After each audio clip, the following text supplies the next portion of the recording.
guys, welcome back to an episode of Moms Unbothered. I am Kate, this is Jordan, and we have Letty from Holistic Herbal Mama, and we have her on to talk about eczema and how she healed her son's skin holistically. We have so many moms that reach out asking about eczema in their kids, and I feel like this episode is going to be so information packed. We brought Letty on because we want her to talk about the ways she healed her son's eczema holistically. We have so many moms who are asking for ideas and topical creams, and I just want people to know that usually eczema is a sign that something internal is going on, and the topical creams, yeah, maybe they're going to help soothe like the itch and the burn, but we really want to heal from the inside out so it stops recurring. So Letty, we are so excited to have you on. Yeah, I'm excited to be here. Thank you for having me. Yeah. So first, just tell us what got you started into this journey. Were you holistic before your son got this diagnosis, or just how you got started? Oh God, no. I was your typical standard American walking around doing all the things that you shouldn't be doing. So I started this journey out because my son started having issues. And he really is the one who catapulted me straight into, holistic healing and just crunchy living and all those things. But that's one of the things too that I think moms don't understand is that it starts with you. And the eczema a lot of these kids are having is because they're starting off with mom's microbiome and her toxic load and all that. So that's really what got me started with it. Yeah, I feel like there's no expert quite like a mom that has a child with some sort of diagnosis. We become the experts because we're the only ones that truly care and want to help our child. You ask these doctors to help you. And the thing that I got was, well, I'm not worried about a little eczema because you're not well versed on what it actually is that's going on. And it's a shame that so many parents are getting that same response from their providers. For sure. And I think this kind of starts out so many moms, it's not like we just wake up one day and we're like, you know what, we're going to go against the grain and we're going to do opposite of everything that we've ever been taught. It's usually people are not getting answers for their kids' chronic illness, for their kids' behavioral, for their kids, go to a well visit, something happens and now their kid's completely different. It's not like we just wake up and are like, yeah, we're going to go against the grain. It's usually something happens and that's our only choice to dig deeper. Right. Yeah. I think that's what people don't understand when they see, especially when you're looking at people on social media that are putting themselves out there. It's like, oh, well, these people are just trying to be different, or they're trying to be controversial, ruffle feathers. And it's like, no, we really are this way because we tried the other way and it didn't work. And we had to find a different way to go about things to make sure that our kids were good and that we were good. So what were some of the first signs and symptoms that you noticed in your son? So it was probably the episodes of spitting up and reflux because I nursed him for probably 14 months before we ended up calling it quits. But after every feed, he would be hysterical and, arching his back, inconsolable. It wasn't even a witching hour for him. He was just full blown hysterical, all day, every day. And then what really pushed him over the edge that really made me start to wonder what was going on, because obviously pediatrician was like, oh, he's just a happy spitter and it might just be a cow milk allergy, just cut dairy, you'll be fine. And then after his 2-month well visit, after getting certain things there, he started developing really bad rashes, eczema all over his skin. And then from there, it just got progressively worse. Interesting how that correlates. Right? Connect the dots. So then what were some things you started trying and that didn't maybe work for you? I know eczema is not one size fits all. So what were the first steps you took? Yeah. So basically I was taking whatever advice I could get from the doctors because I had no clue what the hell I was doing, right? I'm a new mom. I've never been a mom before. I have no clue what eczema is, how it works, why it's happening. So I was basically just getting sent from specialist to specialist. So we went to a GI specialist, we went to an allergist, different pediatricians to try to figure out what was going on. They did allergy testing. They did what the GI specialist would consider testing, which is basically they just stick a finger up the child's bum to make sure that there's no bleeding, and then they call it a day, which I thought was insane. What? I I've left. never heard this before. Yes, I left that appointment like, what the hell just happened? Like, Oh my god. like this doesn't seem right to me. So basically, just I started like eliminating foods and like cutting dairy. And at one point, I was eating like maybe 5 to 10 different foods to try to help him not react to it and to like flare that eczema. And I was basically starving myself trying to make sure that he didn't flare. Oh. And it still wasn't doing anything. So Moms are superheroes. Yeah.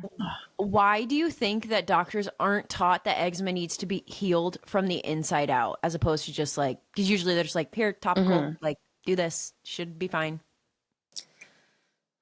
honestly, if I'm going to give you my real honest answer, it's because of money. Like if you're healing from the root cause of whatever's going on, you no longer have a patient. So you can't continue to give that person topicals or bring them in for follow-up visits to see how their eczema is doing and things like that. So personally, that's where my head is at. I agree with you. I totally think, I mean, they're not going to make money from healthy people. And I think also, I think a lot of doctors go into it with good intentions, and then, you know, they're funded, their education's funded by big pharma, and they like just genuinely just don't know any differently. Right. They don't, they're just in a, you know, tunnel, and they think like it's my way or the highway, like nothing else can possibly ever work.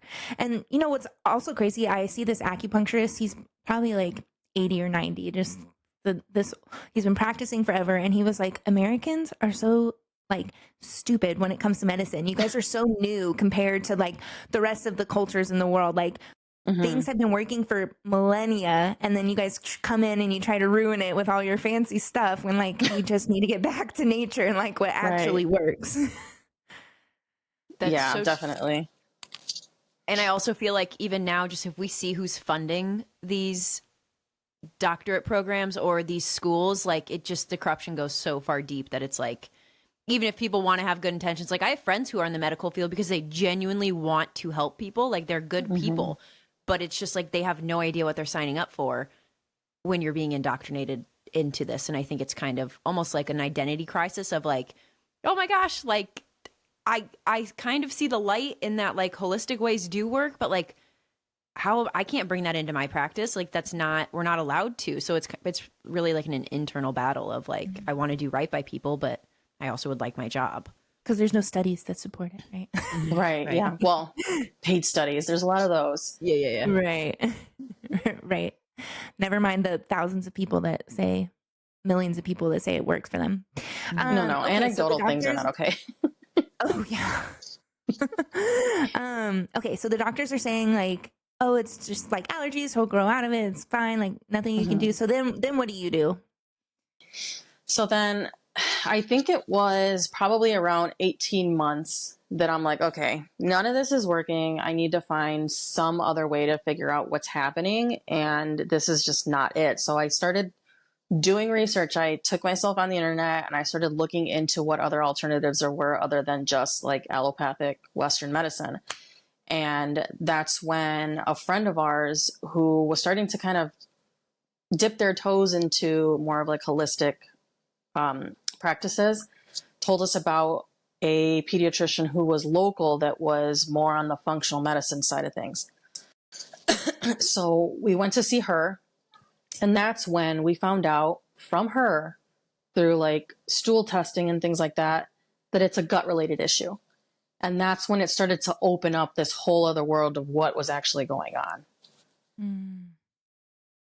Did you see a correlation from when you were doing wellness visits to eczema flares? And when did you kind of start to notice like, hey, every time he's going to get these wellness shots, we're seeing eczema get worse and worse? Did you have that like light bulb moment at all? Oh, yeah. I had like a tinge of a light bulb moment right after his 2-month visit, because that's when the eczema started, was a couple weeks after that visit. And then as we went, it got worse and worse. And we noticed that he would spike a fever and flare every single time. And it started to make us wonder what was causing it.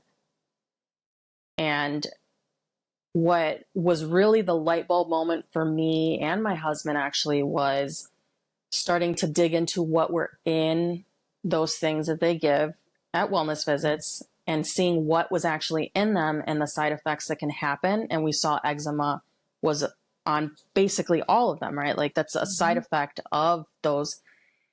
And we went armed with information to my son's 9-month well visit. And we told his pediatrician that we were going to delay because of this. And he's like, wait, a side effect of eczema? And we also told him that there were egg proteins in one of the ones that he was supposed to be getting, and he developed an egg allergy. We're like, we're not going to do that because we don't want to risk him having like some kind of anaphylactic reaction. And he's like, where did you get these things from? And we told him that it was off of the American Pediatric, I forget what the website is, American Academy of Pediatrics. Yeah. So I'm like, you can just pull it up on the internet. So we showed him and he's like, oh, you're right. This is on there. And my light bulb moment was there. Like my pediatrician has no clue that this is a side effect or that this is inside of one of those things that we're supposed to be getting. Oh yeah. We had, Isn't that crazy? It's crazy. We had just the inserts on, a few weeks ago, and she was saying so many doctors reach out to her and say, you know, I've never read the inserts. Like I've never bothered. We've never had to. I had no idea this was even on here, which is, I mean, it's insane. It's crazy. I mean, if that should be standard. So many people standard. So yeah, because so many people go to doctors thinking like, oh, I trust them. They know what they're doing. Like they have my best interest. In reality, like maybe that's true. They probably do have your best interest, but they're not doing all of the research and the reading that needs to be done. So no one has informed consent at that point. Right.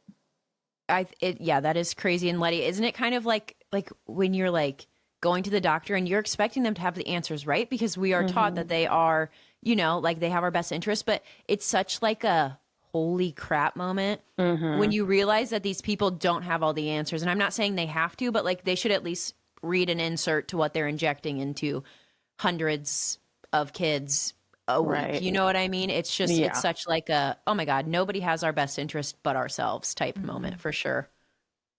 Yeah, definitely one of those. I mean, the guy that we had, bless his heart, you can tell that he really wanted to do the best by us. And he was like, okay, we'll delay it. Unfortunately, the practice that he was at was like, no, we don't do that kind of stuff. So you need to find somebody else. So yeah, they don't make it easy. That's for sure. No. Okay. So you found this more functional minded pediatrician. And then, so you did all these tests, and then like, what were first steps to implementing like a protocol? So the first thing that she had us do was some natural supplements to help with like gut healing. Basically, that was the first thing that we kind of tackled. And I think if I can remember back to it, it was grapefruit seed extract and a really powerful probiotic to start to kind of see kind of where he was. And then we ended up moving out of state like a month or two later. Of course, yeah. So...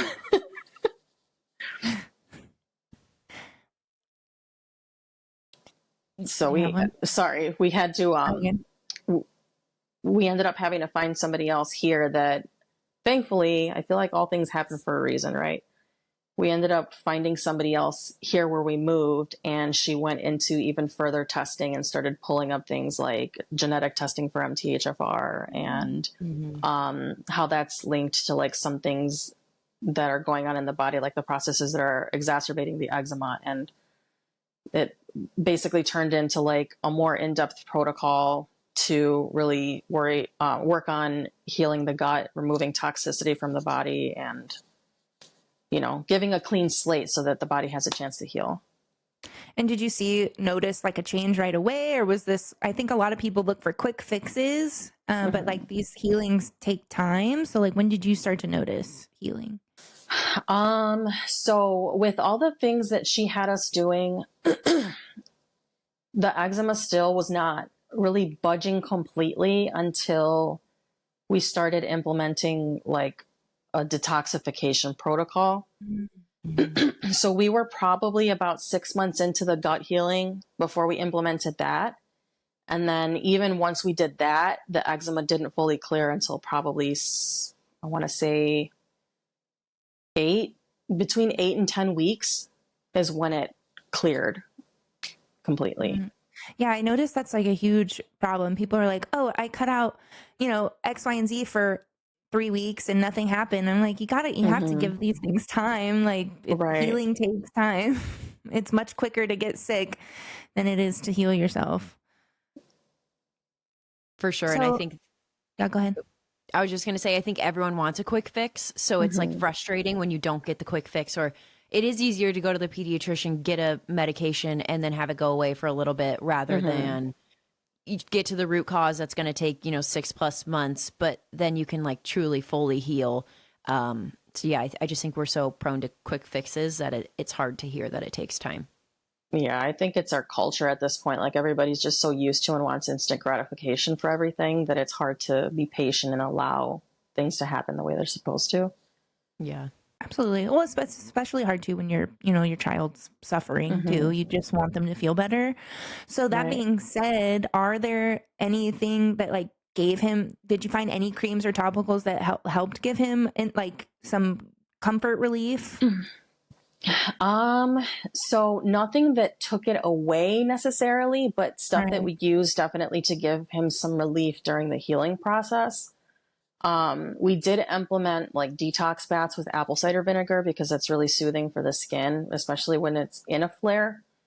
But we would also like spray that on top of the patches that he would have. Castor oil was a huge one. That's actually really soothing for eczema flares, and it helps to kind of like heal at a surface level while you're doing everything internally. So we did that.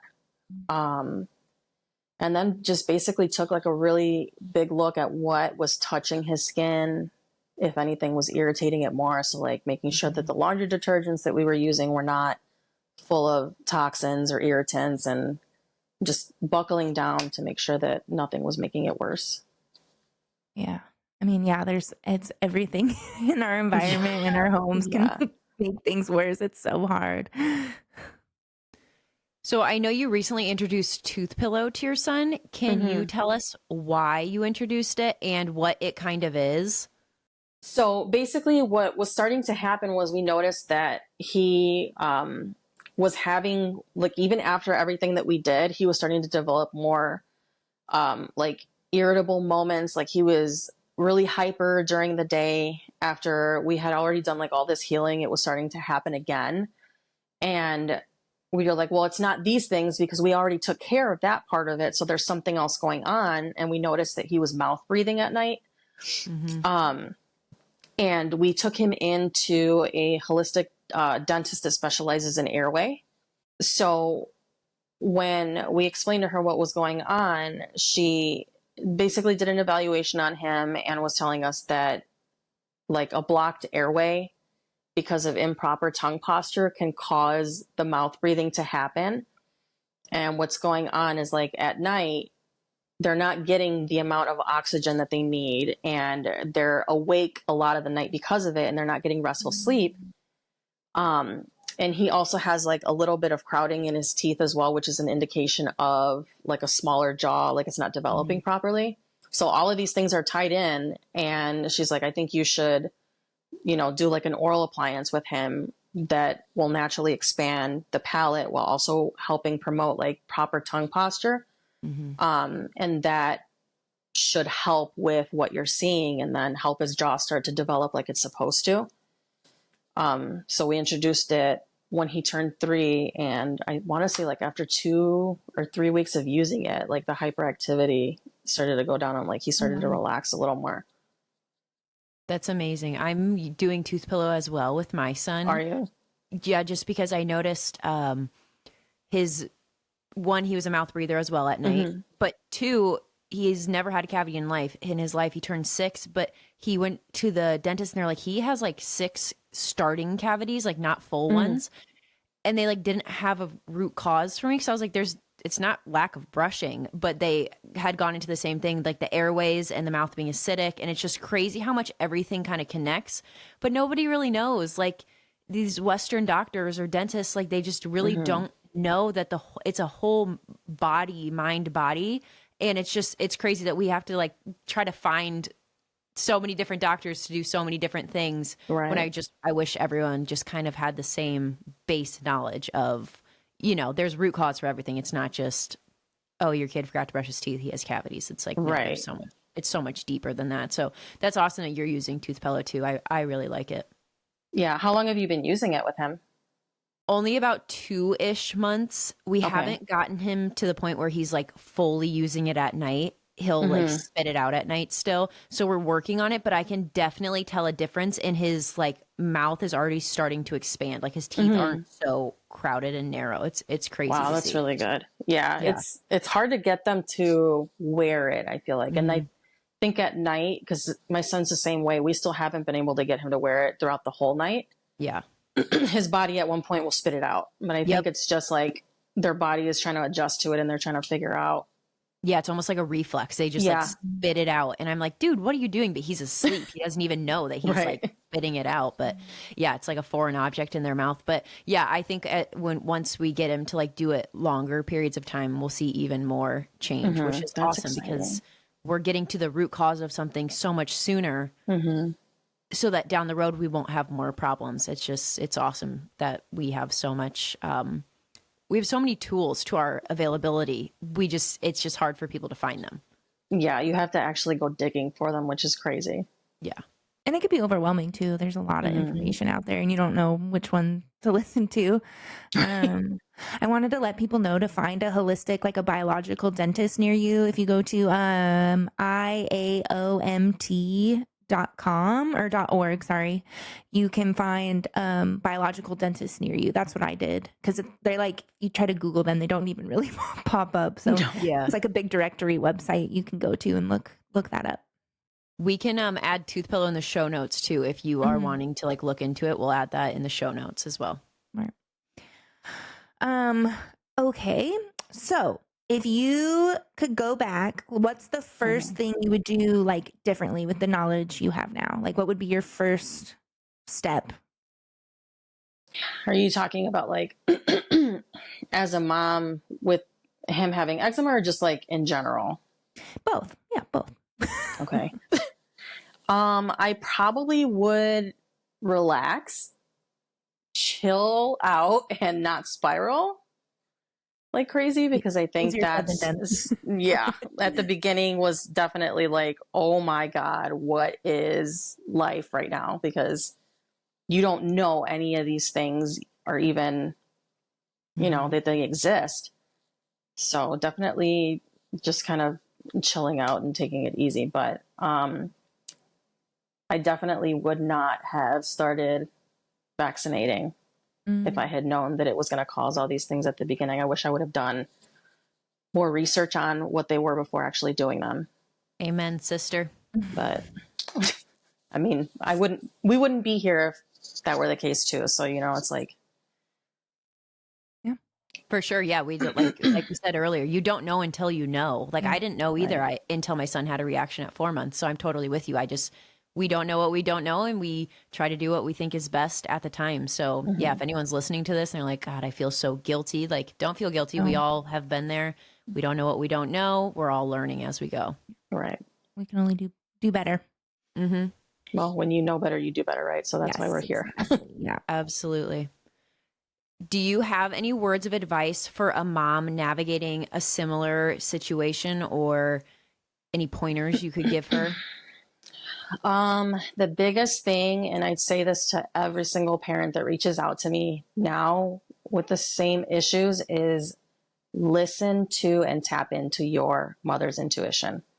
Because we as moms have been programmed to ignore our maternal instinct and listen to ourselves and what we know inside is actually happening, going on. And I think now more than ever, we need to tap into that and trust ourselves when we feel like something's not right, instead of letting somebody tell us that it's in our head. Absolutely. Absolutely. And I read a quote earlier today, and it said something along the lines of like, what's best for our children is usually hardest for us. And that's so true. It would have been so easy for you to just follow whatever the doctor said. Nope, it's not getting better. Well, that's not your fault. Like, it's not your problem. Just he'll grow out of it. But like, Right. you took the steps, and that was really hard to take the steps and do the research and be an advocate for yourself and your son. And like, all moms are given that God-given instinct of you are mama bear. You just have to let yourself tap in. And like I said, what's easiest for us is not what's best for our kids. And yeah, you did awesome.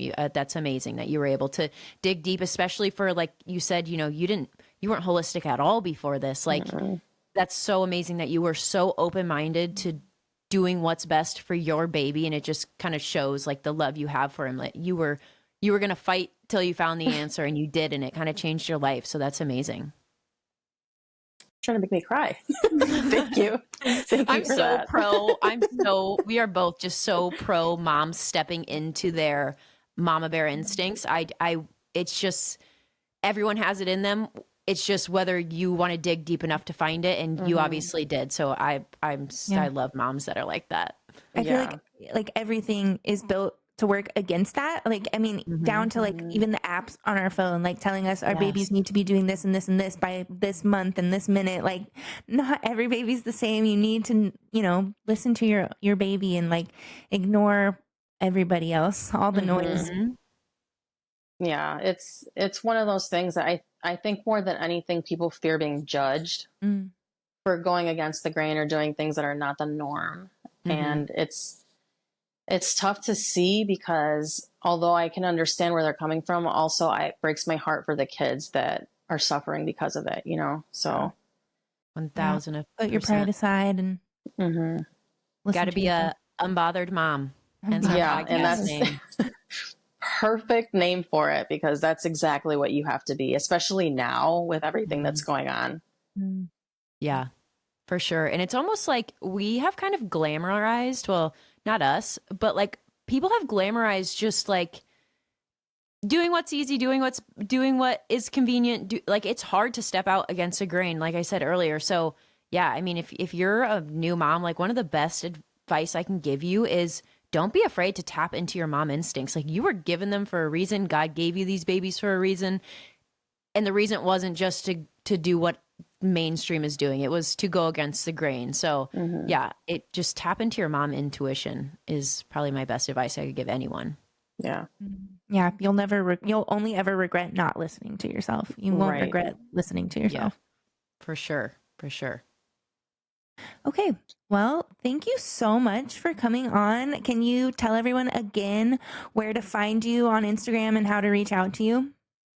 Yeah, so you can find me. I'm at Holistic Herbal Mama on Instagram. And I do have my email address on there as well, but I'm pretty good about looking into my DM. So if you just want to shoot me a DM or have any questions, you can reach me through there or email me. I'm usually pretty responsive on Instagram. So awesome. Yeah, I'm sure a lot of moms will be reaching out after this episode, because I know a lot of moms are going through the same thing with their children. So.